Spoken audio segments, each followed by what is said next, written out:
Nous sommes de retour sur Direct Investisseur et nous accueillons tout de suite Alexandre Baradez d'IG. Bonjour Alexandre. Alors ce matin, on va parler avec vous de l'Euro CHF. Qu'est-ce que vous pensez, vous, de cette paire ?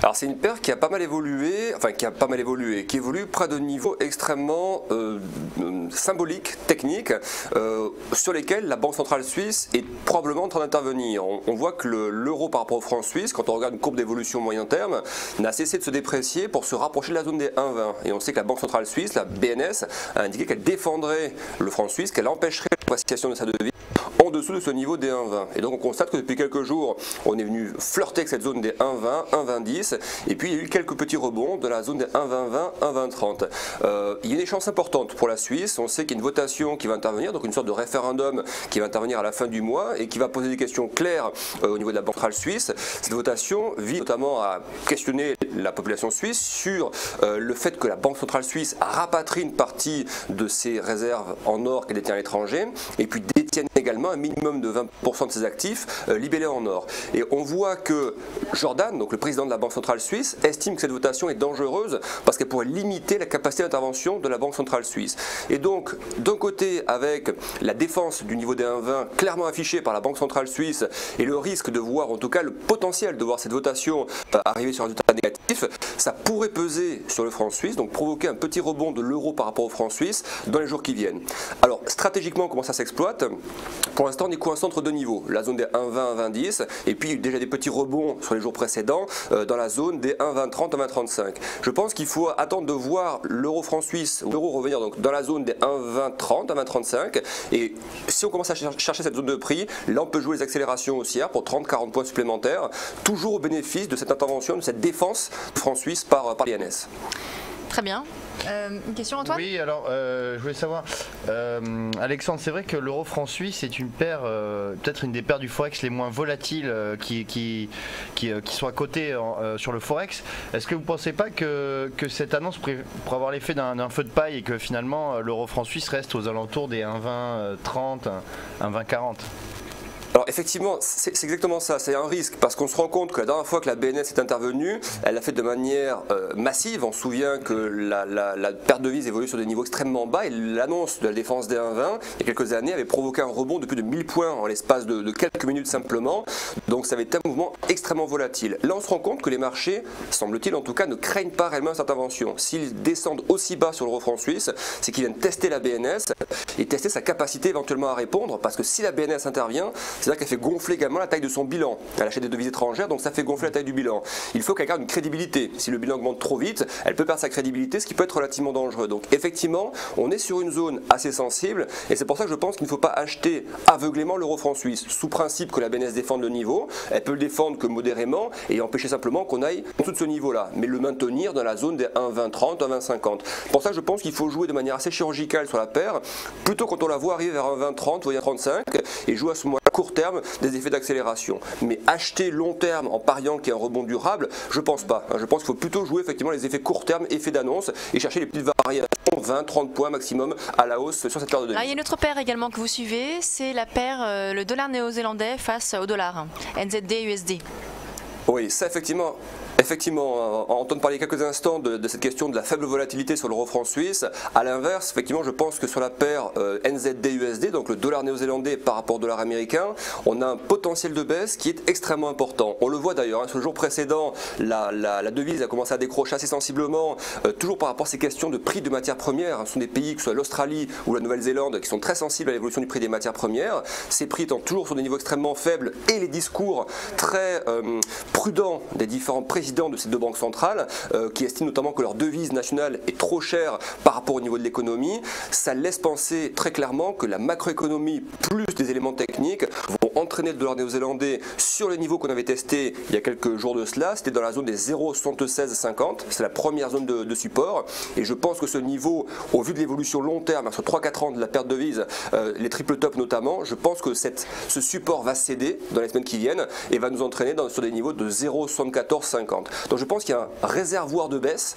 sur cette paire de devises d'à peu près 400 points sur les niveaux actuels. Donc s'il y a une paire dont on doit à laquelle on doit s'intéresser, il y a l'eurodoll et d'autres paires, mais sur les paires à potentiel baissier, je pense que celle-ci fait partie des paires de devises offrant un des plus beaux potentiels avec des risques somme toute relativement limités. D'accord, donc là Alexandre, vous me dites qu'on peut entrer short sur les cours actuels pour viser, rappelez-moi le niveau, l'objectif que vous visez?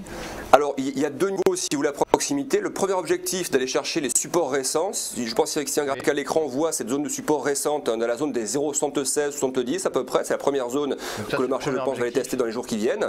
Ça peut toujours, voilà, ça peut rebondir toujours un peu à court terme, hein, ça il faut toujours se méfier, mais je pense pas qu'il y ait des rebonds durables si vous voulez. Donc ça peut être des rebonds techniques, mais je pense qu'on va aller chercher cette zone dans quelques jours. Et ensuite, vu qu'on retombera sur cette zone après le triple échec qu'on a eu entre 2010 et 2014 sur les niveaux élevés, je pense qu'il y aura un effet d'aspiration assez fort par le bas et qu'on va aller chercher le support suivant qui se trouve donc à 0,7450 qui est donc effectivement le point final pour aller chercher cette zone de prix. Donc ça fait effectivement bon potentiel de baisse, espace quelques jours à quelques semaines, mais en tout cas pas quelques mois. Donc c'est plutôt du moyen terme en tout cas en termes de perspective. D'accord, donc on va passer maintenant à un autre actif que vous suivez, c'est le FTSE.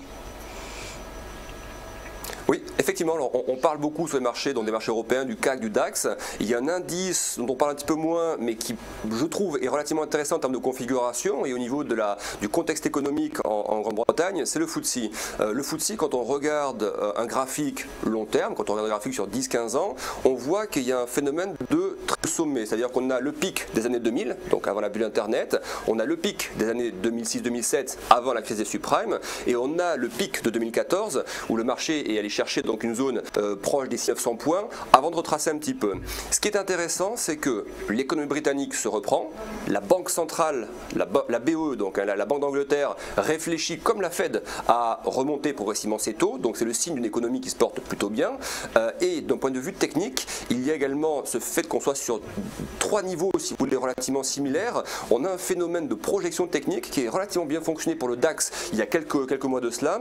Quand on prend tout le gros rallye qu'on a eu, vous voyez sur le graphique, il y a le ligne rouge, rallye de 2009 à 2011. Donc on prend ce rallye, ce segment de rallye, et on le projette à partir du plus bas de 2011.